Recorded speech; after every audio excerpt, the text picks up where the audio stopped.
So there is no such thing as a victim, and this video is simply me going over and explaining my philosophy behind it. So to start out, a victim mentality is a voluntary choice, and I understand that many videos are going to be made on this, and there's going to be many similar things. I'm going to take a new view on it. A victim or a victim mentality is a response to someone that is perpetrated against or someone that has acted wrongly upon. If you look up the definition of a victim, it is someone that has been wronged, duped, or tricked. It's very similar to that.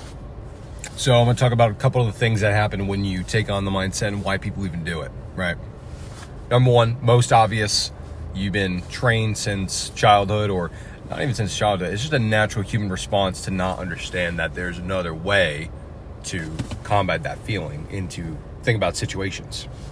I could dive into that one a little bit more, but I want to talk about number two, which is when you take on a victim mentality, the chemicals that are going to be released in your brain. It is going to be catecholamines, which is adrenaline, which is addictive, right? You're going to need opiates to relieve the pain, which is also addictive, and then oxytocin, which makes you feel good. Those are going to be three chemicals, perhaps norepinephrine as well. But the point is that these chemicals can be addictive, and it can be addictive to feel this way. Hence, why do we listen to sad music? Why do people take on the damsel in distress syndrome? They enjoy feeling like victimized. While maybe it hypothetically feels good, it's not good for your purpose, right? So if an individual actually has a purpose and they are understanding of what their goals are and what they're doing, they're not going to care about that. They're going to be like, that's the most detrimental thing to my growth ever. Because I believe every human being on this planet has a duty to help another human being. Whether if that is, and that could have many different definitions, giving birth to a child, helping someone through education, saving a life financially, whatever it is, helping another human, right, a person, you taking on that mindset is going to be completely detrimental to not only yourself, but something that you absolutely do not want to duplicate into another, because in essence, you're creating helplessness. So another way to think about it, I'm just giving you alternative perspectives to layer on to make sure this doesn't ever happen again, right? Because perspectives are going to be power. So imagine that someone slights you, right? Someone, whatever. The first time they slight you, you feel pain. They hurt you, right? Hypothetically. And then number two, whenever you take on that victim mentality and you allow those chemicals to be released, which there's this moment in between, and this is stoicism and meditation, but there's this moment in between where you have the choice to not do that, right? And the second you decide to take on that victim mentality and allow those chemicals to be released in your brain and into your body, and you take on those thoughts, and then you project those into words, and those words into your actions, because what you think is what you say is what you do is what you're known for. It goes in that order, right? So when you take on that mentality, you are now hurt twice, right? So that means the person who hurt you, who slighted you, got you twice, and the second time is even more painful. So given the choice between having someone hurt you once, again, I'm saying hypothetically, I'm explaining that in a moment, hypothetically hurt you, and hurting you twice, what is a better option for you, right?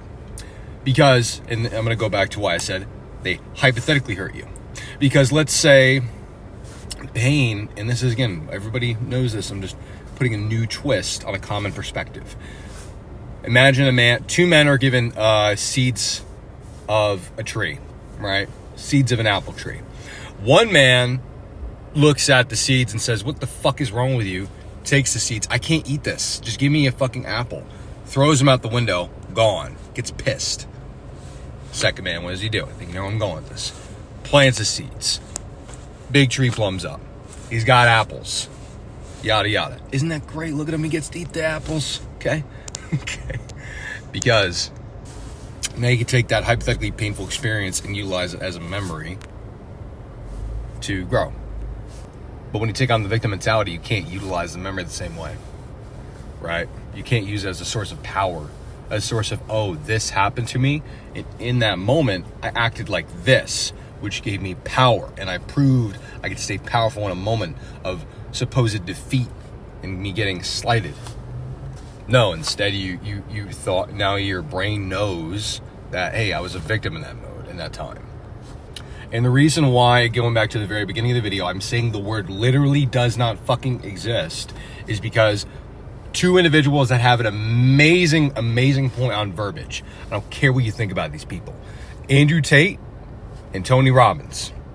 Okay? Crazy combination of people to put in the same sentence, right? What is Andrew Tate's, if this video gets very aged, Andrew Tate is an individual that has very controversial opinions on young males as well as women. But one thing he says, which I very much agree with, is that depression does not exist. Depression does not exist. It is something in your head, and it's very intriguing when you ask certain people and they never utilize a word in their daily vocabulary. It just doesn't exist in their brain, right? Right.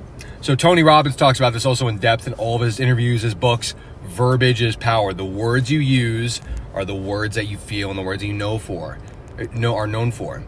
Tony Robbins talks about multiple times how individuals who utilize words like, let's say somebody's like, I'm absolutely furious. That person feels more fury, anger. If someone says the same thing happened to the same individual and they say, I'm a bit peeved, versus saying I'm furious, they feel entirely different just by the verbiage. If someone never utilized the verbiage, I'm depressed, I'm afraid, I'm super furious, they don't feel it because they don't utilize the emotions, right? They don't utilize the verbiage. So that verbiage never registers in your subconscious and you never speak it out loud. It doesn't exist in your mind. I cannot be a victim because I don't talk about being a victim. I don't talk about anybody being a victim. I don't accept them being a victim.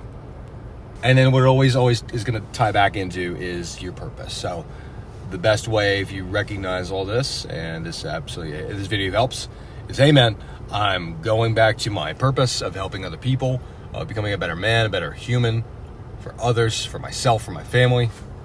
And so that's the reason why I'm going to not accept this. Michael Jordan was known. I was learning about this recently. He never allowed a nanosecond for petulance, not even a moment. Petulance means someone feels that they've been wronged. Why? Because it disempowers the human being. It disempowers a person. Hence, you're being wronged twice, and now you have nothing to pull strength from. So, get on your purpose, and that's how I'm gonna end the video.